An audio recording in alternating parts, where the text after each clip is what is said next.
encountered some of the other famous Hollywood martial artists that are not as authenticated as yourself? Yeah, I've encountered them, but I dare I say, man, they're not supposed to be.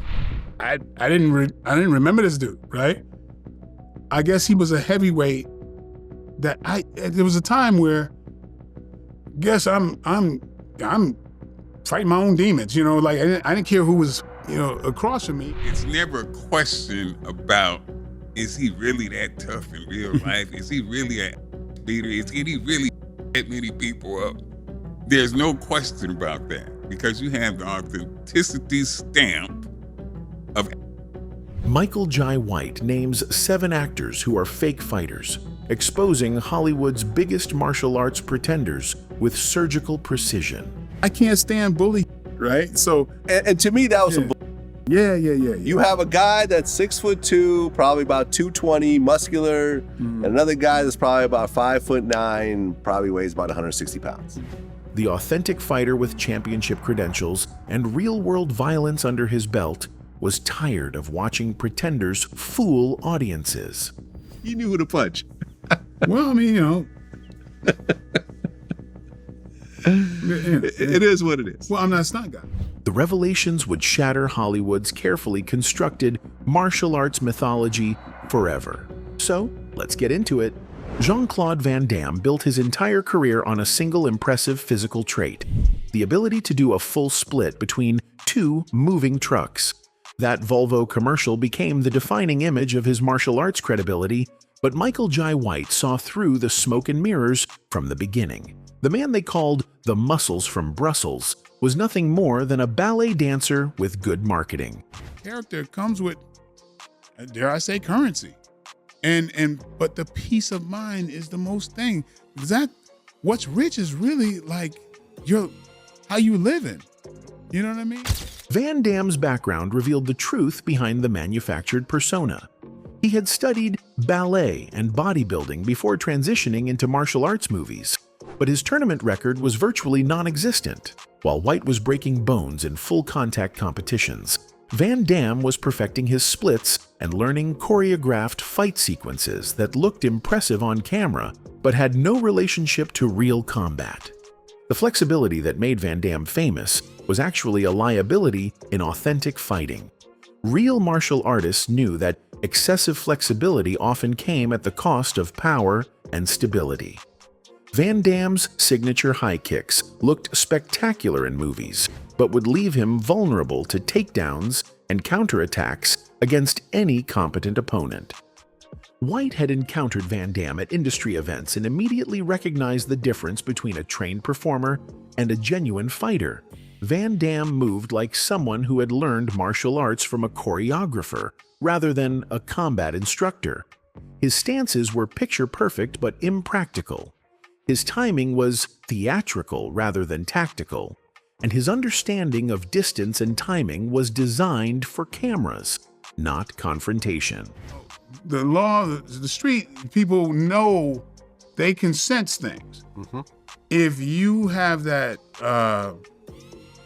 victim, if you're this trying to figure out what's going on, hey man, whatever, you're several steps behind. The Belgian actor's movie career was built on the foundation of carefully selected opponents and extensively rehearsed fight scenes. Every punch was planned, every kick was choreographed, and every victory was guaranteed by the script.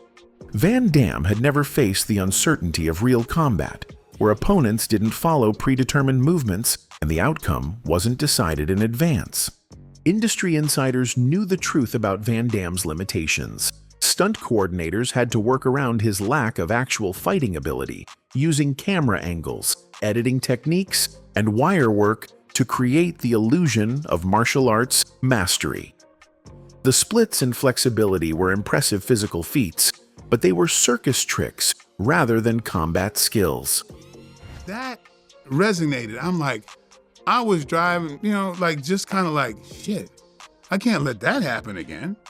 But so that's a long, long time ago, but it reinforced the fact that you got to make the mental switch first. Van Damme's persona crumbled when faced with any authentic martial artist who understood real combat dynamics. His kicks were too high, his punches were too telegraphed, and his movement patterns were too predictable. He was a dancer pretending to be a warrior, and anyone with genuine fighting experience could see through the performance immediately. The tragedy of Van Damme's fake fighter status wasn't just his own delusion.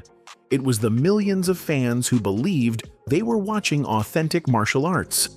Young people studied his techniques, trying to emulate moves that would get them hurt in real confrontations. Hollywood's promotion of Van Damme as a legitimate martial artist was a disservice to genuine practitioners and dangerous misinformation for impressionable audiences. Steven Seagal represented everything Michael Jai White despised about Hollywood martial arts. A man who had convinced the world he was deadly while never proving it against legitimate competition. Seagal's Aikido background gave him just enough technical knowledge to fool civilians, but any experienced fighter could see through his elaborate deception. I mean, Steven Seagal hits out of people. That's a unique situation. Okay, so you did how many Steven Seagal movies? Like three? Three. 3 projects with Steven Seagal. One soup commercial for Nissan, and 2 movies. White had worked with Seagal on multiple projects and witnessed firsthand how the aging actor maintained his tough guy image through carefully controlled circumstances. Seagal would brutalize stuntmen and inexperienced performers, using his size and Aikido training to dominate people who couldn't fight back. But when faced with someone like White, who possessed genuine combat skills and the confidence to use them, Seagal's behavior changed dramatically.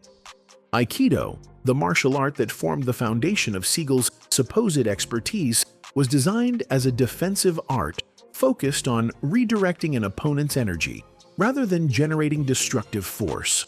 While Aikido had value as a philosophical practice and could be effective in specific situations, it was inadequate preparation for the kind of violence that real fighters faced regularly. Seagal's movie persona was built on a fundamental lie that his Aikido training made him capable of defeating multiple armed opponents in close-quarters combat. The reality was that Aikido practitioners rarely engaged in full-contact sparring, never tested their techniques against resisting opponents, and had no experience dealing with the chaos and unpredictability of real violence. Some, like I said, some say it's a badge of honor. Who knows? He might be like, oh, he's not, is understanding. I'll say it that way. The most damning evidence of Seagal's fake fighter status was his selective aggression. He would rough up stuntmen and actors who couldn't retaliate. But when working with White, his behavior became respectful and controlled. This wasn't coincidence. It was the instinctive response of someone who understood the difference between helpless victims and dangerous opponents. Seagal's physical conditioning also revealed the truth about his combat readiness. Real fighters maintained their bodies as weapons, staying in peak physical condition even as they aged. Seagal had allowed himself to become overweight and slow, relying on loose-fitting clothing and careful camera work to hide his declining physical state. The Aikido demonstrations that Seagal used to maintain his mystique were particularly revealing to anyone with genuine martial arts knowledge.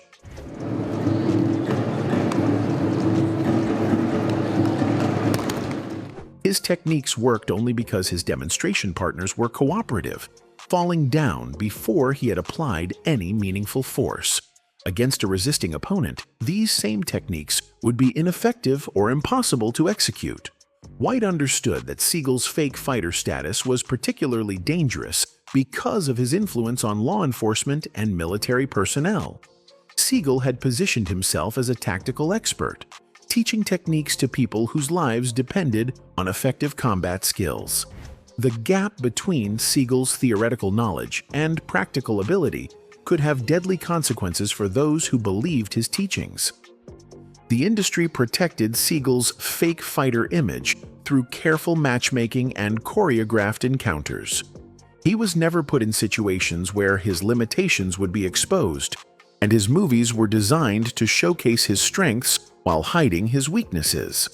But for someone like White, who had earned his reputation through legitimate competition and real violence, Seagal's deception was transparent and contemptible. Jet Li's credentials looked impressive on paper: Chinese national wushu champion, student of traditional martial arts, and star of countless kung fu films.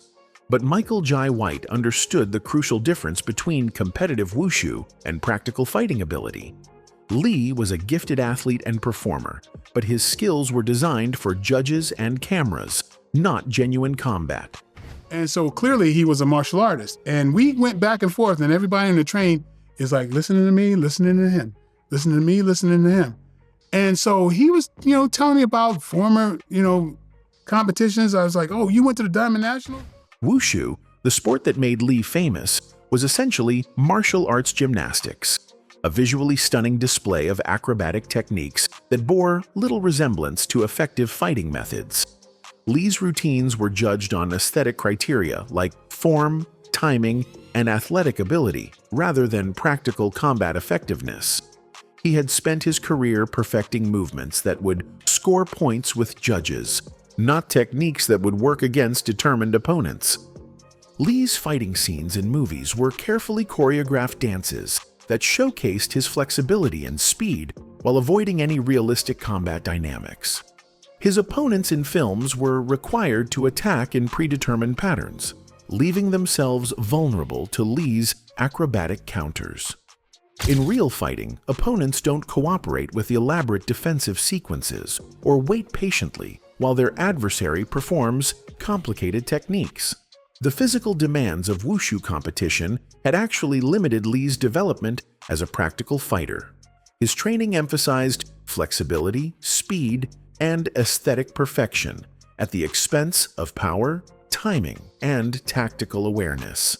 Real fighting required different physical attributes: the ability to generate devastating force, absorb punishment, and adapt quickly to changing circumstances.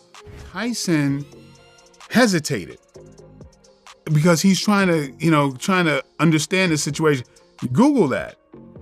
And Tyson says himself, he says, I hadn't been in fighting in 7 years. He's like, I was scared. White recognized that Li's movie success had created a dangerous misconception about the effectiveness of traditional Chinese martial arts. Audiences watching Li's films believed they were seeing authentic kung fu techniques, when in reality they were watching choreographed performances designed for entertainment rather than education. This confusion led to unrealistic expectations about what traditional martial arts could accomplish in real confrontations. Li's lack of full-contact fighting experience was evident in his movement patterns and defensive positioning. He moved like someone who had never been hit hard, never experienced the disorientation of taking serious damage, and never fought against opponents who were genuinely trying to hurt him. His techniques were precise and beautiful, but they lacked the brutal efficiency that characterized real combat skills. The speed that made Li famous in movies was also misleading when evaluated from a combat perspective. Wushu emphasized rapid, flowing movements that looked impressive, but often lacked the focus and intent necessary for effective strikes. Real fighting speed wasn't about moving fast. It was about moving at the right time with the right technique to maximum effect. Striking directly, using your hands. If you palm like this in somebody's face, you can hit them in the nose, eyes, and everything. If you did that blindly, I'm going to hit something, right? And dash the out, that's your best situation, to me. Li's reputation as a martial arts master was built on performances rather than proven combat ability. He had never competed in full-contact tournaments, never faced opponents who were allowed to fight back with full intensity, and never demonstrated his techniques against resisting adversaries who weren't following a script. His martial arts knowledge was theoretical rather than practical, academic rather than experiential. The tragedy of Li's fake fighter status was that His genuine athletic ability and dedication to training could have made him a legitimate martial artist if directed toward practical combat skills. Instead, his talents were channeled into performance art that created unrealistic expectations about martial arts effectiveness, while providing no genuine self-defense value to those who tried to emulate his techniques.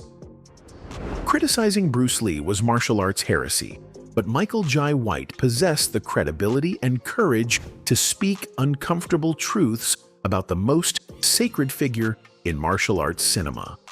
Lee's impact on popular culture was undeniable, but his actual fighting ability remained unproven and largely mythical. There was a book by a guy named Matthew Polly, Bruce Lee, A Life, where he talked about the whole stuntman thing, about how stuntmen hated Bruce on Green Hornet. Green Hornet? Yeah, and that's why they brought in a guy named Gene LaBelle to teach Bruce respect for American stuntmen. Lee's reputation was built on demonstrations rather than competition, philosophy rather than proven combat effectiveness. He had developed his own martial arts system, Jeet Kune Do, but had never tested it against elite competition in a controlled environment where outcomes could be objectively measured. His fighting credentials came from stories told by students and associates rather than documented victories against legitimate opponents. The one-inch punch demonstrations that made Lee famous were impressive displays of focused power, but they proved nothing about fighting ability. Generating force from close range was a useful skill, but real combat involved much more than the ability to push someone backward from an optimal position. Fighting required the ability to apply techniques under pressure against moving targets, while absorbing punishment and maintaining composure. Lee's physical conditioning was undeniably impressive. He possessed exceptional speed, flexibility, and muscular development for his size. But physical attributes alone didn't create fighting ability. Many bodybuilders and athletes possessed superior physical tools without becoming effective fighters. Combat effectiveness required specific skills that could only be developed through sustained practice against resisting opponents. That picture with me deeply. Because that picture got plastered on everything. It was like on the front of everything. And it hurt me to the soul. Just hurt me to the soul, man. It really bugged me. The mythology surrounding Lee's fighting prowess had been carefully cultivated by Hollywood and martial arts marketing rather than verified through legitimate competition. Stories of his speed, power, and tactical brilliance were repeated endlessly without critical examination. The few documented sparring sessions showed Lee working with cooperative partners rather than facing genuine competition. Lee's influence on martial arts philosophy was significant, but his theoretical contributions shouldn't be confused with practical fighting ability. His writings about combat were insightful, but they reflected intellectual understanding rather than experiential knowledge gained through years of competitive fighting. Many martial arts instructors could articulate sophisticated combat theories without possessing the ability to implement them effectively. The weight difference between Lee and the opponents he claimed he could defeat was rarely acknowledged by his supporters. At approximately 135 pounds, Lee would have faced enormous disadvantages against larger, stronger opponents regardless of his skill level. Weight classes existed in combat sports for legitimate reasons that couldn't be overcome by superior technique alone. I had to make that switch. I was busy trying to figure out what his beef was or what he was saying to me. But that resonated. I'm like, I was driving, just kind of like, I can't let that happen again. White understood that questioning Lee's fighting ability was controversial, but intellectual honesty required acknowledging the difference between demonstrated ability and assumed competence. Lee's contributions to martial arts culture and cinema were valuable, but they shouldn't be confused with proven combat effectiveness against elite competition. The tragedy of the Bruce Lee mythology was that it created unrealistic expectations about what martial arts training could accomplish. Young practitioners believed they could develop Lee-like abilities through dedicated training, not understanding that his reputation was based more on marketing and mystique than documented fighting success. This led to disappointment and disillusionment when reality failed to match the legend. Frank Dux represented the most brazen example of martial arts fraud that Michael Jai White had ever encountered. The man who inspired the movie Bloodsport had built his entire reputation on claims that were not only unverifiable, but demonstrably false. Dux's story was so riddled with inconsistencies and impossibilities that it served as a case study in how desperate people would believe anything that sounded exciting enough.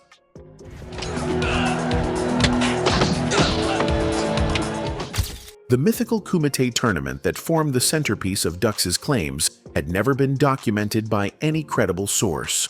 No footage existed, no legitimate journalists had covered it, and no other participants had ever been identified.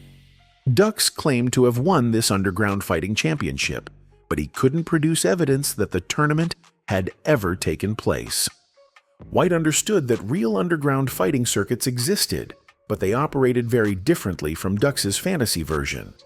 Legitimate bare-knuckle competitions were small-scale affairs organized by people who knew each other personally.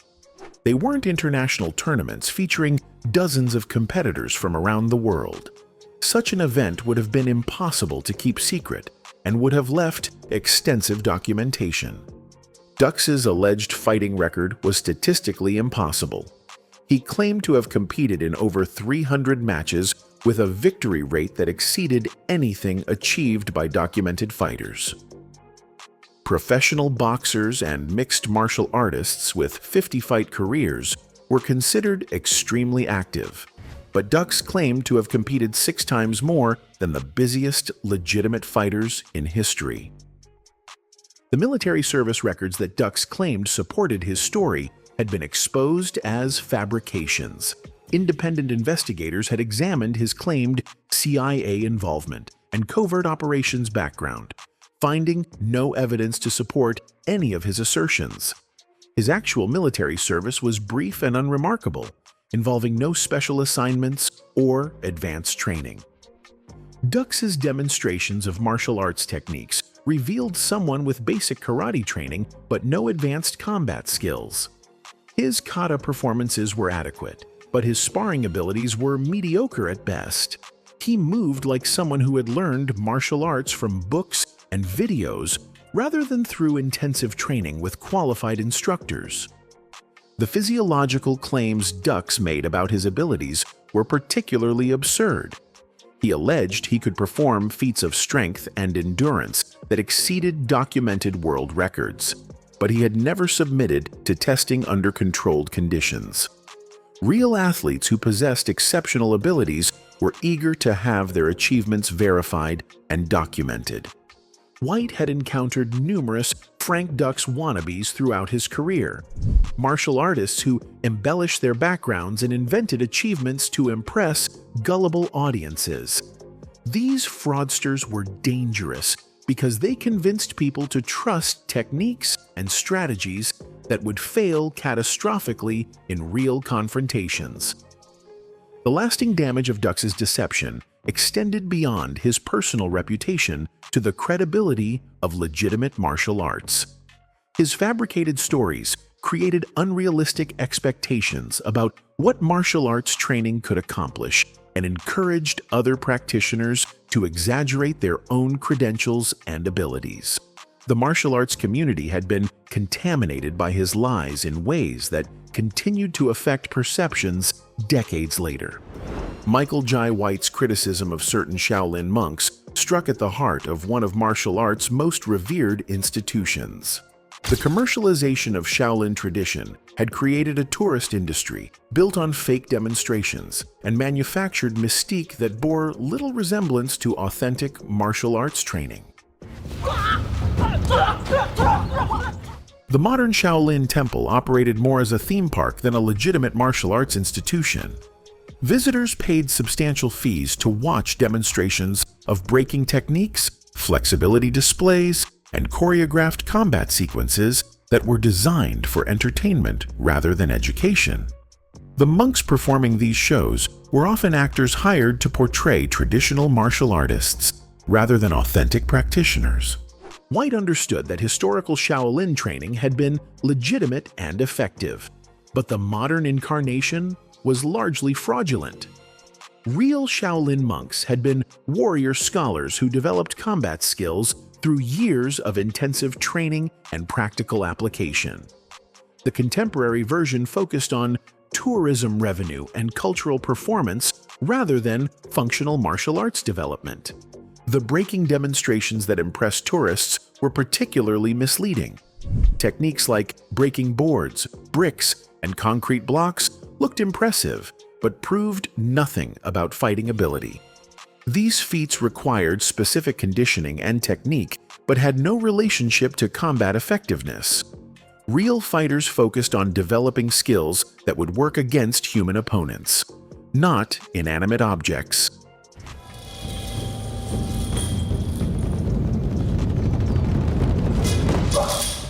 The mystical elements of Shaolin tradition had been exaggerated to create marketing appeal that attracted spiritual seekers and martial arts fantasists. Claims about internal energy, pressure point techniques, and supernatural abilities were promoted to audiences who wanted to believe in magical alternatives to conventional training methods. These elements distracted from legitimate martial arts development while generating revenue from gullible practitioners. The physical conditioning that modern Shaolin demonstrated was impressive, but impractical for combat applications. Flexibility exercises, endurance training, and strength development were valuable components of martial arts preparation, but they had been turned into performance art rather than functional preparation. The conditioning was designed to create visual spectacles rather than combat readiness. White had encountered numerous students who had trained at Shaolin facilities and found their combat skills severely lacking despite years of intensive practice. They possessed excellent flexibility and could perform elaborate forms, but they couldn't apply their techniques effectively against resisting opponents. Their training had emphasized aesthetics over functionality.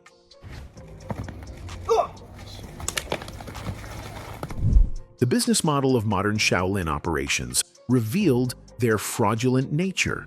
Legitimate martial arts schools focused on developing students' skills over extended periods. But Shaolin tourist programs promised rapid advancement and mystical insights in short-term intensive courses. This approach was designed to maximize revenue rather than provide authentic martial arts education. The cultural damage caused by commercialized Shaolin programs extended beyond individual disappointment to the degradation of Chinese martial arts tradition.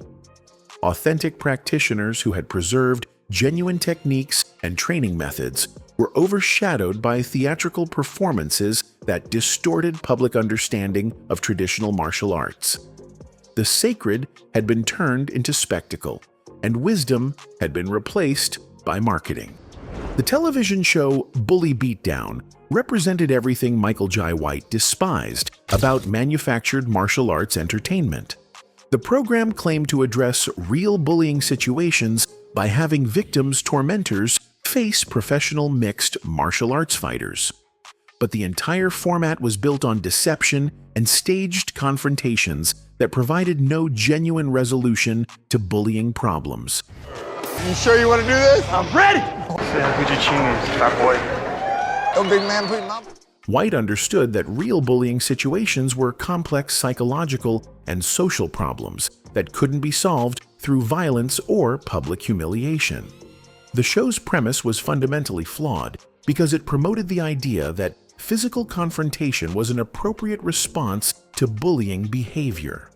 This message was particularly dangerous for young viewers who might attempt to apply similar solutions in their own lives. The participants on Bully Beatdown were clearly selected for their entertainment value rather than their authenticity as bullies or victims. Real bullies rarely agreed to face professional fighters on television, and genuine victims weren't typically eager to have their personal problems broadcast for public consumption. The show's casting process prioritized dramatic potential over legitimate intervention needs. The confrontations themselves were carefully staged to create television drama while ensuring participant safety. Professional fighters were instructed to control their aggression and avoid causing serious injury. But this restraint made the encounters meaningless as demonstrations of combat reality. The bullies faced no genuine consequences, and the victims received no authentic resolution to their problems.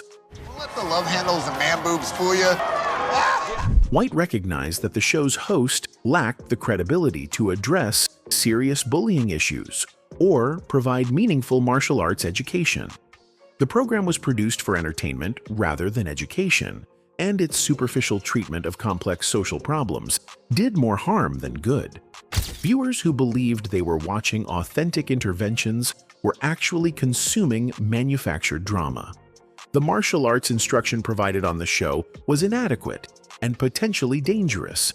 Complex self-defense techniques were demonstrated in brief segments without proper context or safety instruction. Viewers who attempted to apply these techniques without comprehensive training could face serious injury or legal consequences in real confrontational situations.